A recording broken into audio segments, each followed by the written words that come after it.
Mientras tanto, en el edificio son los cimientos sobre los cuales se construyen los sueños y se alcanzan las metas más grandes. Nunca subestimes el poder de tu dedicación, pues cada paso que das te acerca más a la grandeza que llevas dentro. ChatGPT.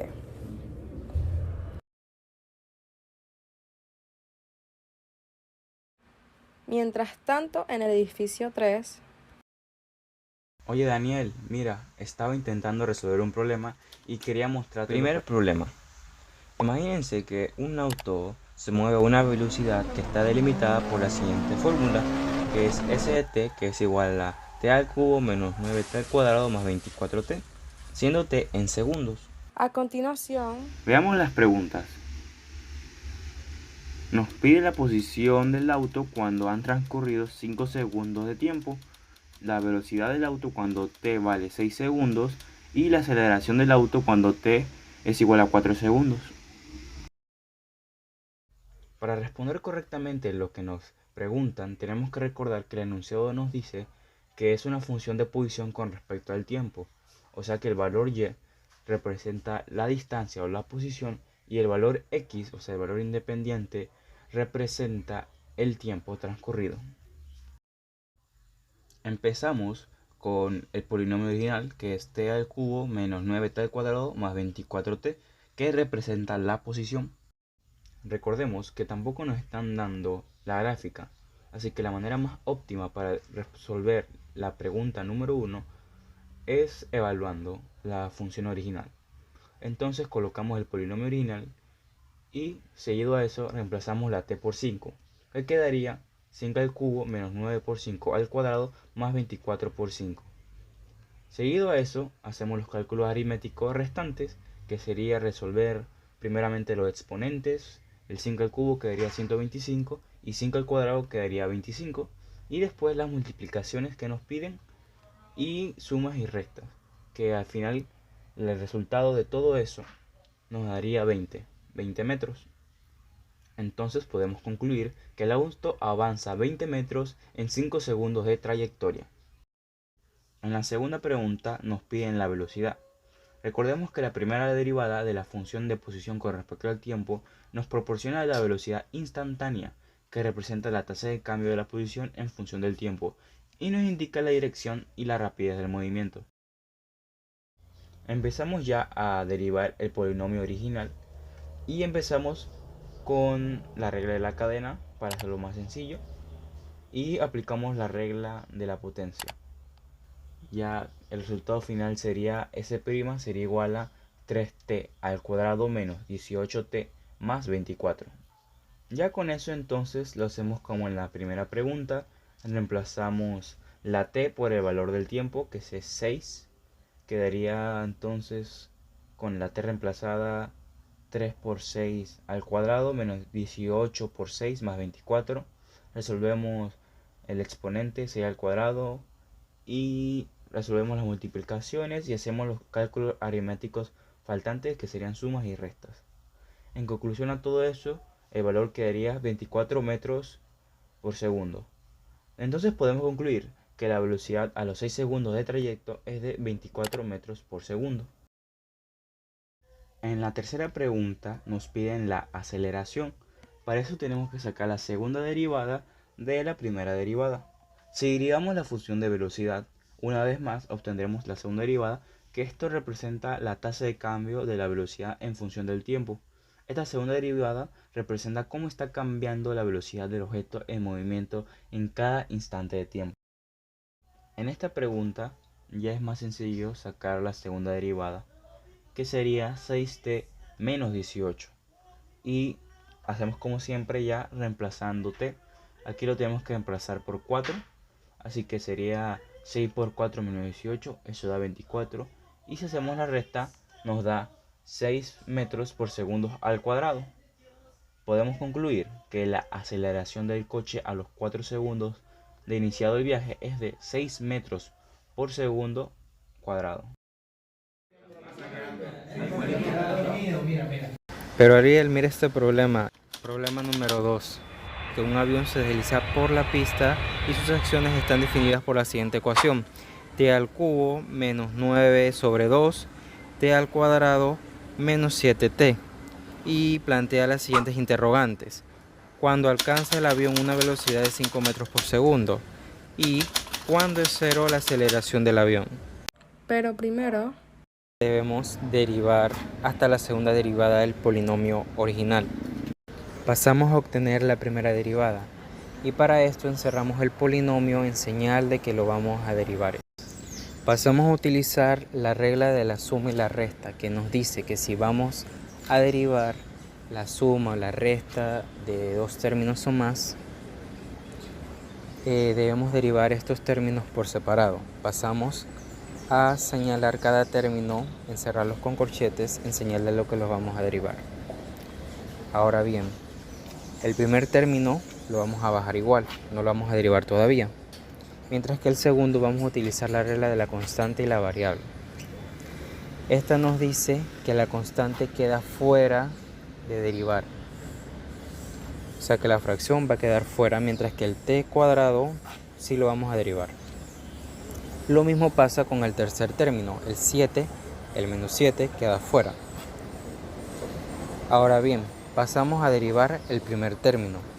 El primer término utilizamos la regla del exponente. Esta nos dice que el exponente lo vamos a bajar como si fuera una constante. Y al exponente le vamos a restar 1, quedando 3t al cuadrado. Ahora bien, en el segundo término pasa lo mismo. Utilizamos la regla del exponente y nos quedaría 2t. Pero este 2 que nos queda derivar, lo vamos a multiplicar con la fracción. La fracción quedaría menos 18 sobre 2. Esto es menos 9, entonces nos quedaría menos 9t.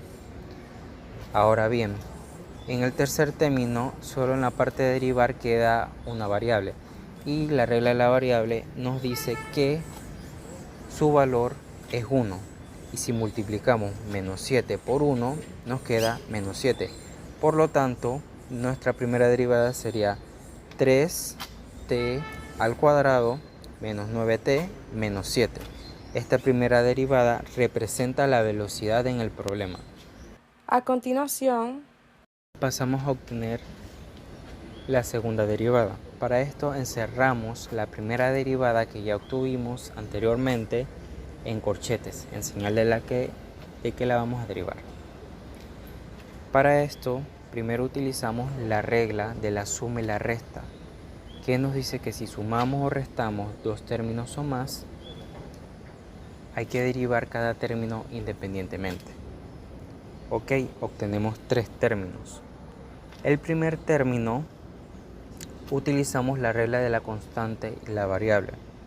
El 3 sale fuera del área donde estamos derivando, quedando solamente dentro t al cuadrado. Luego pasamos al segundo término. Con este pasa lo mismo. El 9 pasa a estar fuera del área de derivar, quedando dentro solamente t. Y el tercer término lo bajamos igual, por ahora no lo vamos a derivar. Ahora bien, con el primer término utilizamos la regla del exponente, que nos dice que debemos bajar el exponente y restarle 1. Nos quedaría 2t.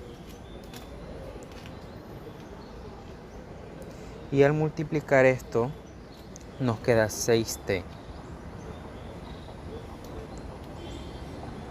A continuación, pasamos al segundo término.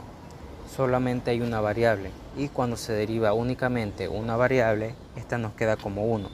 Y al multiplicar el menos 9 por el 1, nos queda menos 9. Y con el tercer término, como es una constante sola que estamos derivando, pues la regla nos dice que esta va a ser 0, quedándonos como segunda derivada 6t menos 9. Esta representa la aceleración en el problema. a continuación Resolvemos la primera interrogante. Esta nos dice: ¿cuándo alcanza el avión una velocidad de 5 metros por segundo? Recordemos que el avión no está en vuelo, sino que está en la zona de despegue, moviéndose por la pista para poder alzar el vuelo. El primer paso es colocar la primera derivada. ya calculada anteriormente y la colocamos como si fuera una función. Ahora bien, en y vamos a reemplazar por el valor que nos dio la pregunta, que en este caso es 5. Luego el siguiente paso sería mover todos los términos que estén del lado izquierdo al lado derecho. Y el 5 pasa a transformarse a un menos 5. Y este se puede resolver con el menos 7, quedando así menos 12. Ahora el siguiente paso es simplificar la expresión. Como podemos ver, el 3, el 9 y el 12 son divisibles entre 3. Por lo tanto, podemos hacer lo siguiente. Podemos multiplicar toda la expresión por 1/3. Al hacer esto, nos quedan las siguientes expresiones y podemos simplificarlas quedándonos con t al cuadrado menos 3t menos 4. Esto es un trinomio y lo podemos factorizar, quedándonos así t menos 4 y por otro lado nos queda t más 1. Estas las vamos a igualar a 0.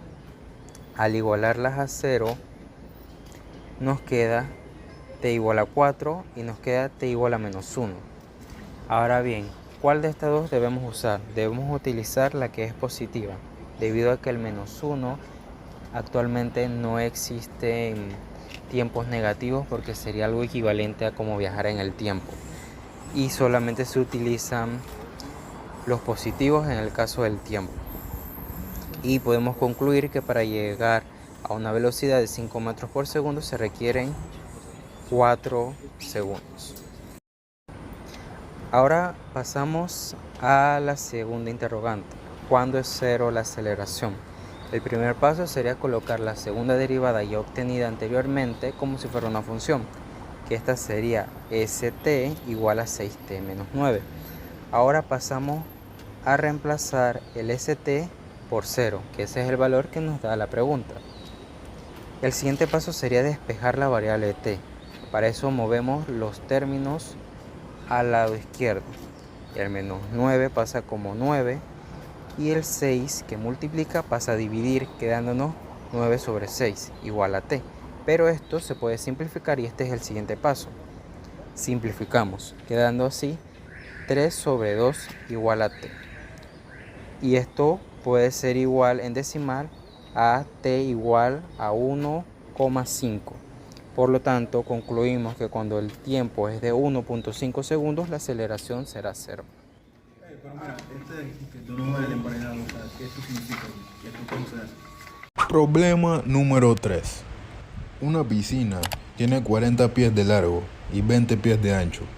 Su profundidad varía de manera uniforme, desde 3 pies en su parte menos profunda hasta 8 pies en la parte profunda, como se muestra en la figura.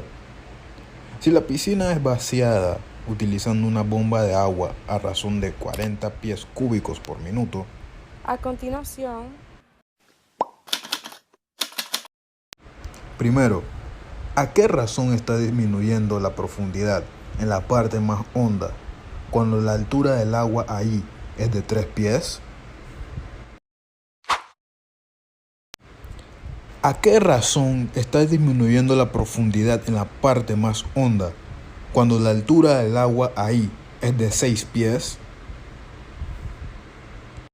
Y ahora bien, ¿cómo podemos encontrar la relación volumen y altura? cosas de cálculos que debemos saber antes de continuar.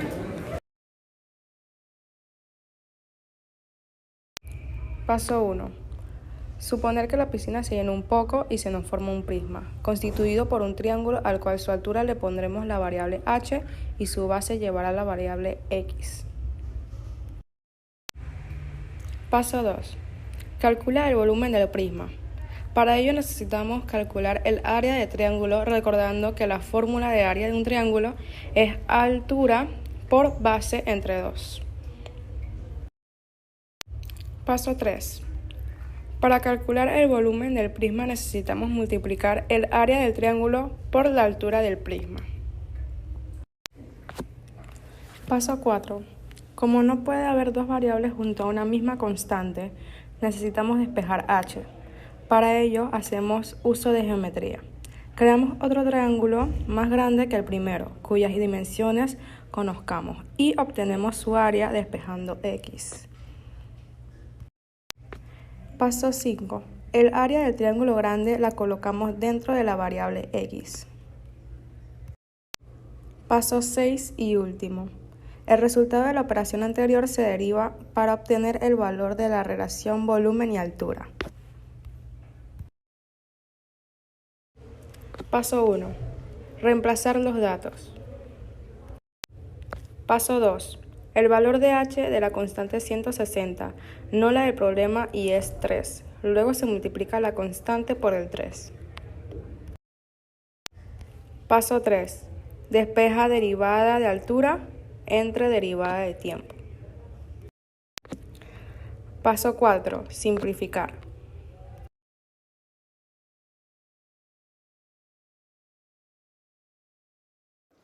Para terminar nuestra presentación, concluimos que el uso de las derivadas en el movimiento rectilíneo uniforme y en las razones de cambio es más importante de lo que pensamos, ya que hace que veamos los problemas de una perspectiva diferente y nos ayuda a resolver estos de una manera más eficiente.